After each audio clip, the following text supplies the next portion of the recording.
You have been taught a lie, a beautiful, comforting, and utterly devastating lie. That kindness is a virtue. That to be good is to be respected.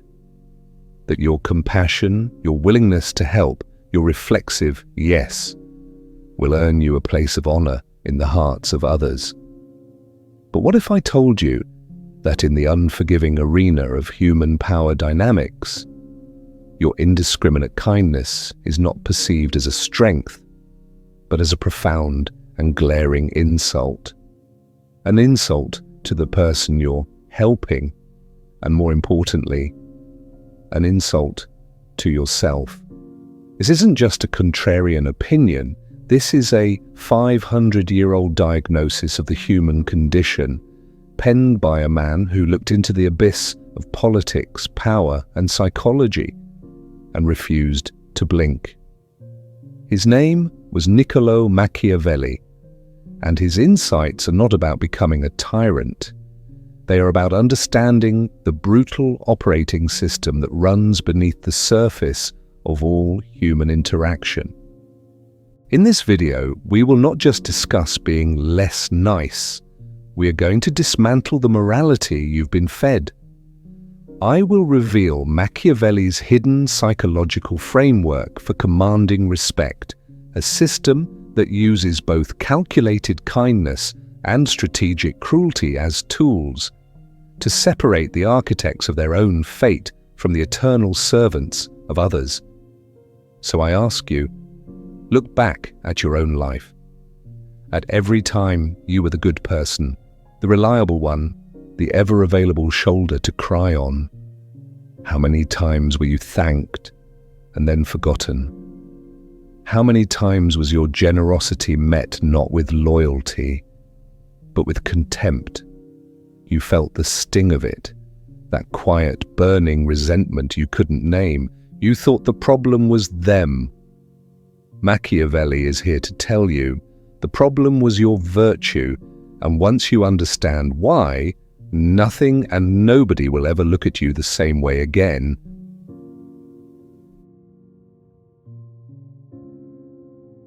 To understand this, you must first accept a disturbing premise. The morality you were taught in classrooms and churches is a fantasy. It is a set of rules designed for a world that does not exist. An idealized plane, populated by saints and philosophers. Conventional morality derived from Christian ethics that prize meekness and Kantian principles that elevate pure intention above all else is a set of rules for a cooperative game. But the world you actually inhabit is a Florentine court. It is a world of shifting alliances, hidden agendas, and the relentless, unspoken negotiation for power. It is a competitive, zero-sum environment where one person's gain is often another's loss. In this world, your goodness, untempered by strategic cunning, is not a shield. It is a target painted on your back.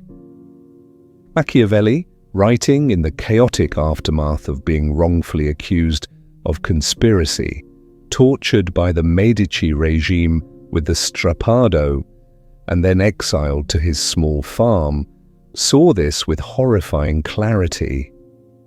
Stripped of his position and power, he was forced to observe human nature from the outside without the illusions afforded by status. He witnessed the brutal interplay of ambition and betrayal that characterized Renaissance Italy, a landscape of warring city-states, treacherous mercenary captains known as condottieri, who sold their loyalty to the highest bidder, and popes who waged wars. He observed that as a whole, men are ungrateful, fickle, feigners and dissemblers, avoiders of danger, eager for gain. This was not the bitter rant of a jaded outcast. It was a clinical, unsentimental observation of Homo sapiens in their natural habitat. He realized that human beings are not primarily driven by abstract ideals like gratitude or love. They are governed by two primal, deeply embedded forces that dictate their behavior with the certainty of gravity, the hope of future gain, and the fear of immediate loss. And of the two, fear of loss is infinitely more reliable, for it is wired directly into our survival instincts. Hope is a pleasant daydream. Fear is an alarm bell in the dark. Your problem, the one that has made you a ghost in your own life, is that you operate almost exclusively on the fragile currency of hope. You offer help, hoping for loyalty in return. You give your time, hoping for the eventual prize of respect. You sacrifice your personal boundaries, hoping that this demonstration of self-abnegation will purchase love. You are, in essence, constantly attempting to bribe people to value you, to see your worth. But what does a bribe signal to the recipient? It signals that the thing being offered, your kindness, your help, your presence, lacks intrinsic value. It is a desperate plea for acceptance from a position of profound weakness, an admission that you do not believe you are worthy of respect on your own merits. Think of it like this. A truly powerful king, an Augustus Caesar consolidating his empire, does not bribe his subjects for their loyalty day after day. He earns it through a meticulously balanced combination of magnanimous reward for service and the ever-present, credible threat of his displeasure. His favor is a gift to be earned, a sign of distinction. But his wrath is a promise, a guarantee of consequence for disloyalty. You, by being endlessly, predictably kind, have willingly abdicated your power to inspire wrath. You have removed all fear of consequence from your interactions, and in doing so, you have made your favor worthless. People do not respect what is freely and endlessly given. They consume it, exploit it, and ultimately disdain it. The person who is always available is never truly wanted. The person who always says yes is never truly heard, because their yes is not a choice, but a reflex.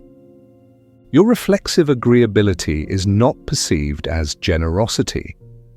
It is decoded in the silent universal language of power as a lack of standards, a deficiency of self-worth. You are communicating that your time, your energy, and your very soul are cheap. And the world, as Machiavelli knew with chilling certainty, has no mercy for bargains. It is this fundamental misunderstanding, this sickness of goodness, that has turned your life into a series of quiet betrayals, leaving you wondering why your compassion so often breeds contempt. But the mechanism is even more insidious than that. The very act of your unsolicited help can be perceived as an assertion of superiority, a subtle power play that creates a psychological debt the other person never agreed to, triggering a reaction that is the precise opposite of gratitude.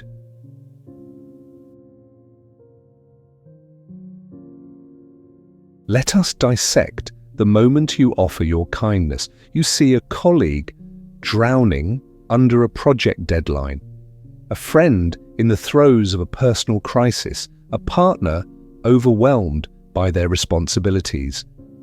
Your instinct, conditioned by a lifetime of social programming that lionizes the helper, is to rush in, to solve, to fix.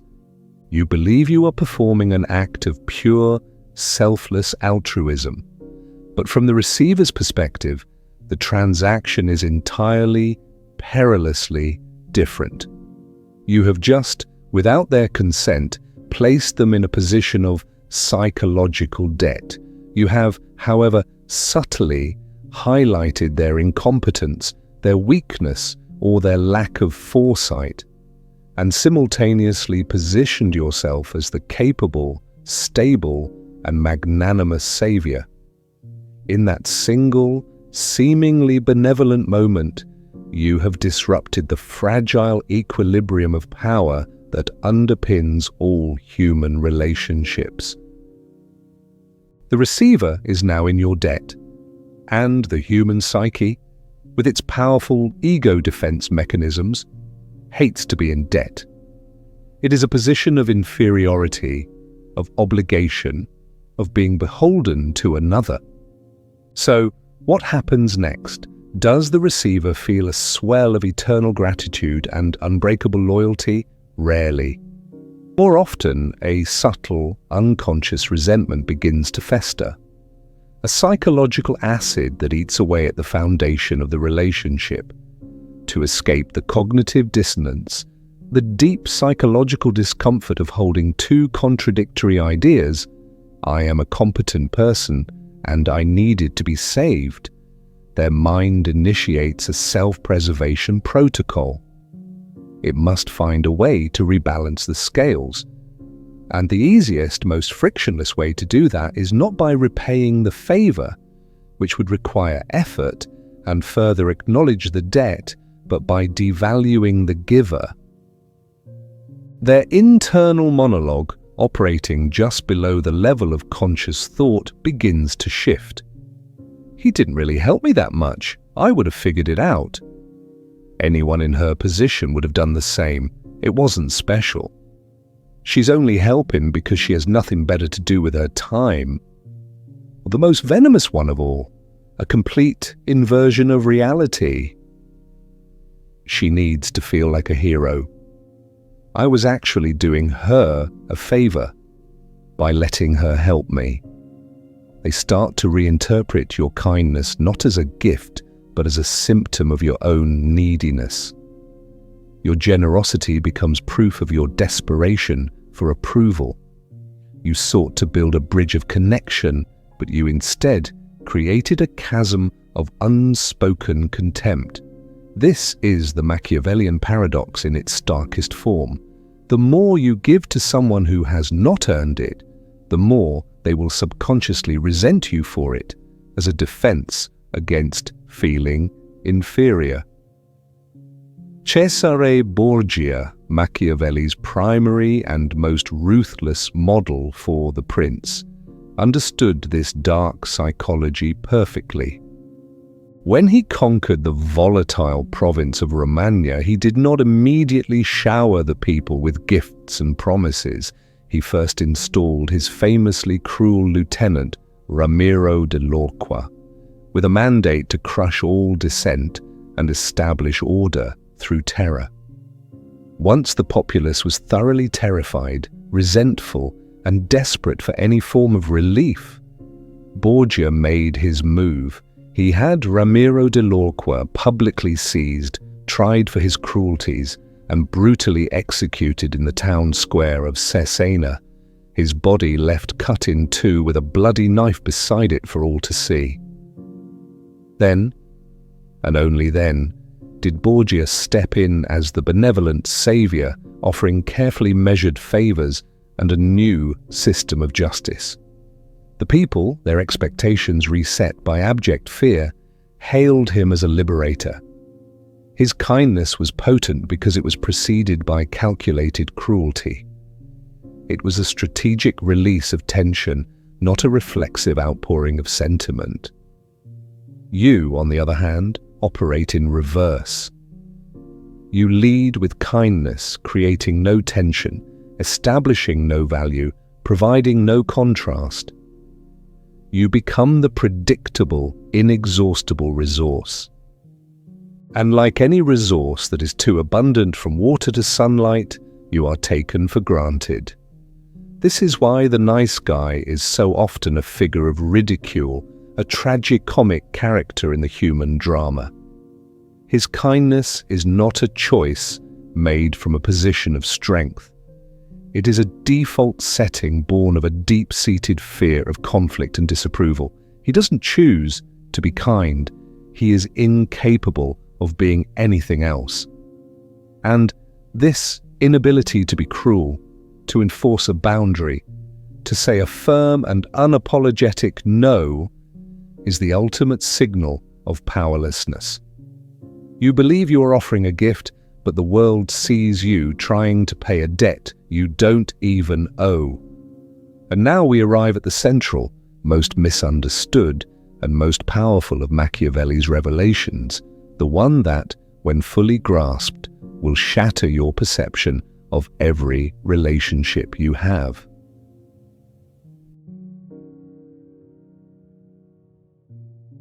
Is it better to be loved than feared, or the reverse?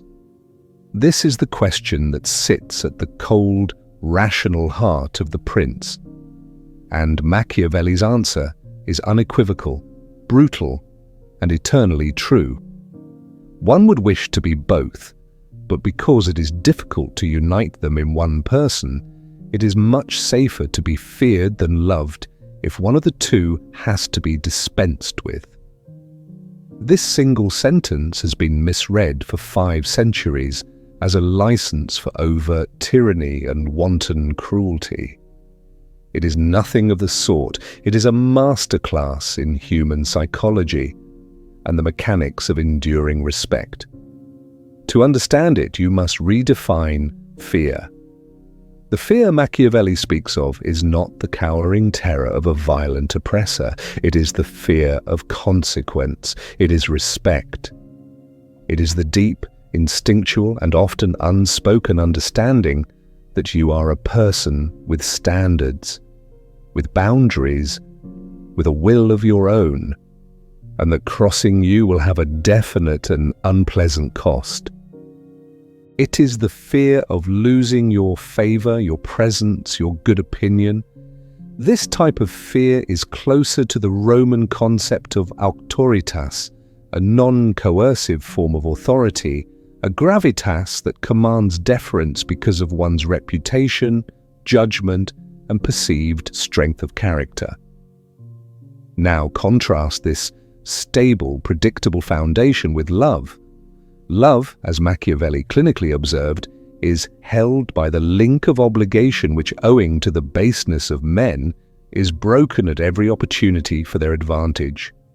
Love is fickle, an emotion rooted in sentimentality. It is dependent on mood, on circumstance, on the constant performance of the very goodness we have already shown to be a strategic liability. Love is a fair-weather friend, however, is a constant companion rooted in self-interest. The person who is merely loved for their kindness is easily and casually cast aside the moment their utility wanes or they cease to be pleasing. Their memory inspires a fond, passing nostalgia, but no real, actionable loyalty. The person who is feared, that is, respected for their unwavering standards, commands a different, more durable kind of allegiance. People may not like them in the sentimental, effusive sense, but they will think twice before betraying them. They will honor their agreement. They will respect their time. Their no is accepted as final, not as an opening gambit for negotiation. You have spent your life chasing love, believing it was the ultimate currency of human connection. You have contorted yourself into whatever shape you thought would make you more lovable, more agreeable, more pleasing, erasing your own edges to be more palatable. And in doing so, you have made yourself profoundly easy to disrespect. You have signaled to the world that there is no cost for betraying you, for ignoring you, for taking you for granted. The person who fears no consequence from your anger is a person who does not respect you. It is that simple. The ability to be cruel, which is nothing more than the willingness to prioritize your own standards, values, and well-being over the immediate comfort of others, is the bedrock of all genuine respect. Without the capacity for strategic cruelty, your kindness is not a virtue, it is a compulsion, it is not a choice, it is a prison. This touches upon an Aristotelian truth. Virtue is the mean between two extremes. Courage is the mean between cowardice and rashness. Similarly, true, respectable kindness is the mean between sycophantic people-pleasing and malicious cruelty. If you are incapable of the latter, your kindness is not a virtue but a deficiency. You are not a good person, you are a harmless person. And in the unforgiving calculus of power, harmless is synonymous with worthless. This is the psychological barrier you must break. You must unlearn the belief that your anger is illegitimate, that your disappointment is an overreaction, that setting a hard boundary makes you a bad person. These are the very tools of power you have been taught to discard. It is time to reclaim them.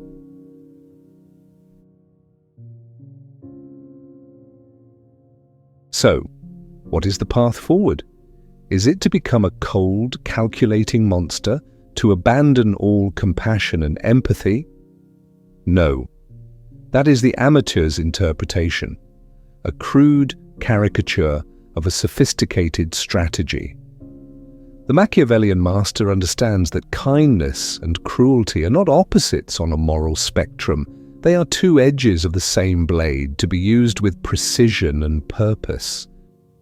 The secret is not to discard kindness, but to transform it from a weakness into a weapon. This is the art of strategic virtue.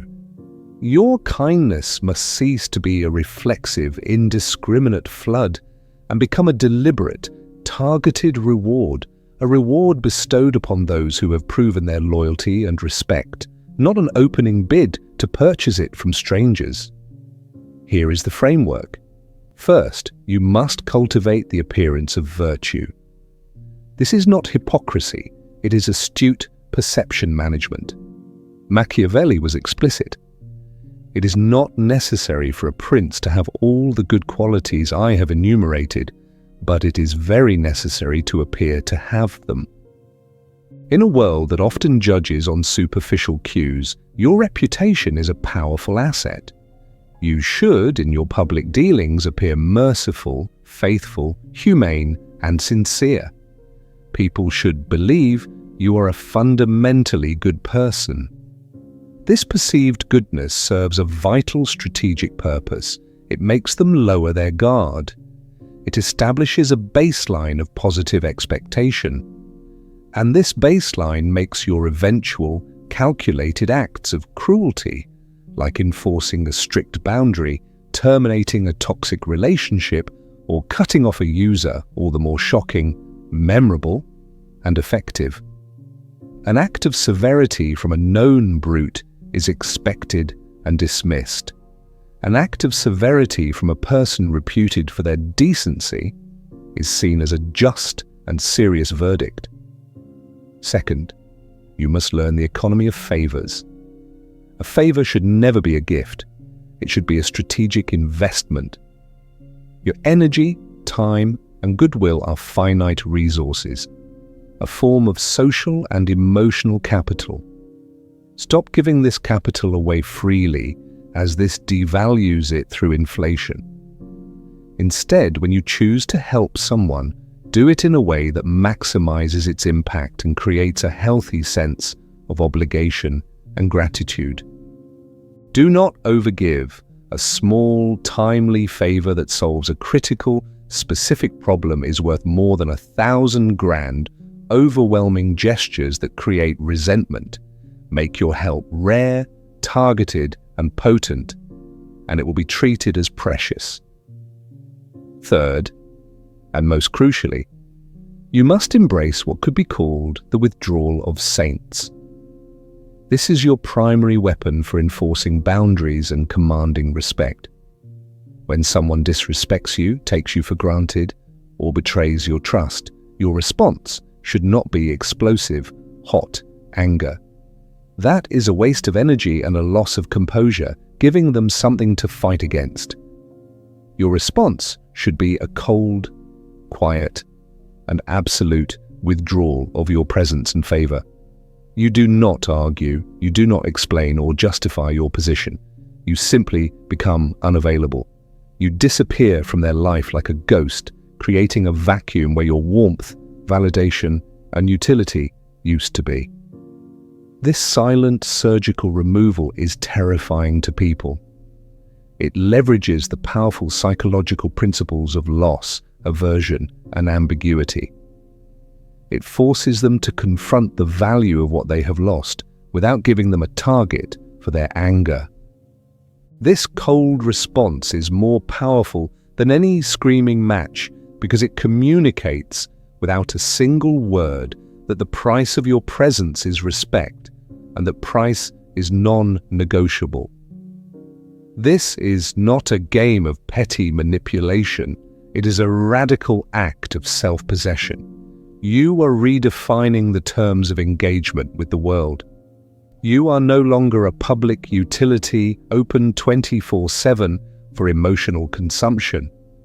You are a sovereign state with clearly defined borders, with laws governing citizenship, and with a standing army to defend them. Your kindness is an act of foreign policy, a trade agreement extended to trusted allies. Your cruelty, your strategic withdrawal, is the sanction you impose on those who violate your sovereignty. Most people will never operate at this level of awareness. They will remain trapped in the exhausting cycle of pleasing and resenting, of giving and being taken from, but you are no longer most people.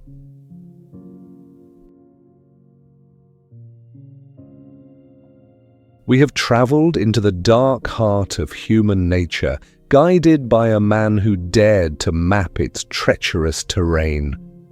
We have learned that your reflexive kindness is a strategic liability, that unearned favors breed contempt, and that the capacity for calculated cruelty is the foundation of all durable respect. But where does this leave us? It leaves you at a profound crossroads. You can continue down the well-trodden, comfortable path of the good person, a road paved with good intentions that leads inexorably to a destination of quiet servitude and accumulated resentment, a life where you are loved by all and respected by none. Or you can take the harder path, the one less traveled, the path of the prince of your own life. This path requires you to become a dispassionate student of your own psychology. It demands that you observe your impulse to please and to question its origin. It forces you to feel the acute discomfort of saying no and to sit with it, recognizing it not as a failure of kindness, but as a successful defense of your own value. It means you must come to accept that some people, those accustomed to benefiting from your lack of boundaries, will call you cold, selfish, or difficult. You must learn to hear their disapproval not as a criticism, but as the triumphant sound of your own liberation. Machiavelli's ultimate lesson is not one of statecraft, but of personal sovereignty. The only respect that truly matters, the only respect that can never be taken from you, is self-respect. When you truly value yourself, your time, your energy, your principles, the world has no choice but to recalibrate its valuation of you. You stop seeking respect, and you start commanding it, often through silence and inaction. You are no longer insulted by the world's indifference, because you are no longer begging for its attention. This aligns with the wisdom of the Stoics, who taught that freedom is found in focusing only on what is within our control, our judgments, our actions, our character, while remaining indifferent to the opinions of others which lie outside our control. You become the source of your own validation.